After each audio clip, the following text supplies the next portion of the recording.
राधे राधे। मारवाड़ में सामंती व्यवस्था। मारवाड़ में सामंती व्यवस्था 4 भागों में बटी हुई थी। मतलब सामंतों का 4 प्रकार थे सामंतों के। पहले राजवी थे, दूसरे सरदार थे, तीसरे मुत्सदी थे और चौथे गनायत थे। जो राजवी थे वो राजा के छोटे भाई बंधु रिश्तेदार होते थे और राजा इन्हें जीवन निर्वाह के लिए जागीरें देता था।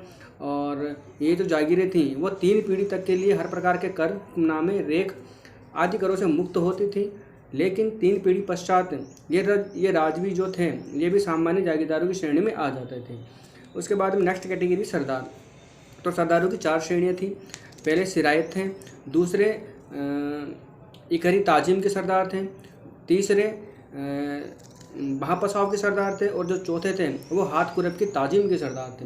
अब सिरायत की बात करते। सिरायत जो सिरायत के सिर्फ सरदार थे, उच्च श्रेणी के सरदार थे और इन्हें राजा के पास बैठने का सम्मान मिला हुआ था और ये 2 मिशलों में बैठते थे। राजा के दाईं ओर और बाईं ओर पंक्तियों में बैठते थे जिन्हें मिशल कहा जाता था। और दाईं ओर जो मिशल थी उसके अंदर राव रणमल के वंशज बैठते थे और जो बाईं मिशल थी उसके अंदर राव जोधा के वंशज बैठते थे। और राजा के दाईं पंक्ति के अंदर सबसे आगे जो बैठते थे वो आउवा के चंपावत ठाकुर बैठते थे और राजा के बाईं तरफ सबसे आगे की पंक्ति में कौन बैठते थे, ये रिया मेड़ते के ठाकुर बैठते थे। और जो सिरायत के जो सरदार थे उनको दोहरी ताजीम प्राप्त थी। अब दोहरी ताजीम होती क्या है कि जब सरदार राजा के समक्ष उपस्थित होता था तो राजा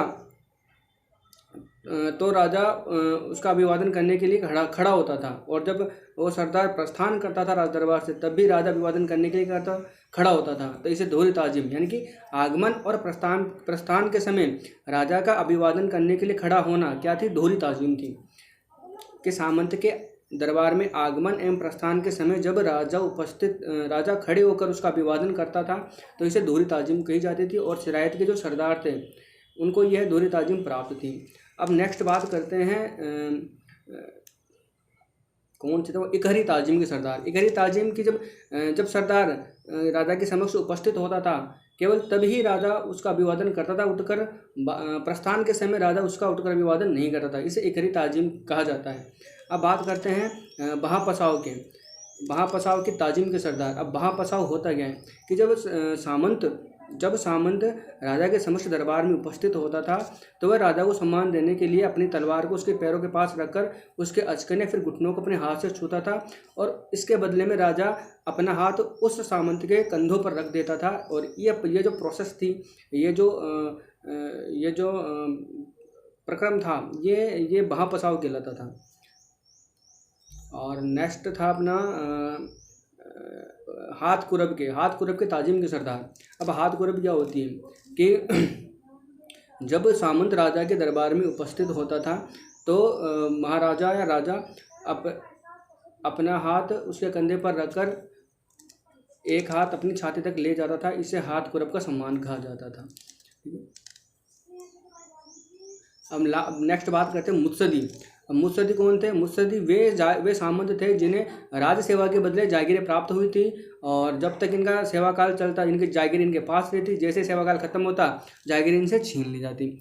अब नेक्स्ट है गनायत। तो गनायत वो सामंत थे जिन्हें जागीरें राज परिवार से वैवाहिक संबंध प्राप्त करने के उपरांत प्राप्त हुई है, या फिर वे सामंत जो राठौड़ राज्यों की स्थापना से पहले इस भूमि के स्वामी थे लेकिन राठौड़ राज्य की स्थापना के बाद में इन्होंने राठौड़ राज्य की अधीनता स्वीकार कर ली थी और उनको ये जागीरें दी गई थी, तो उन्हें गनायत कहा जाता था।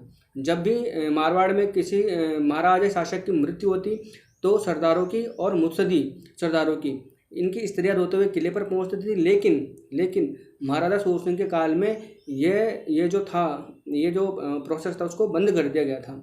ठीक है। और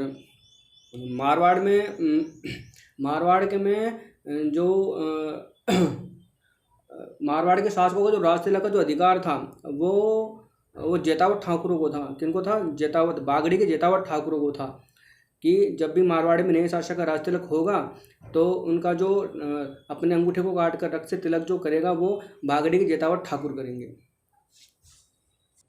और मारवाड़ में जब किसी शासक का राजतिलक होता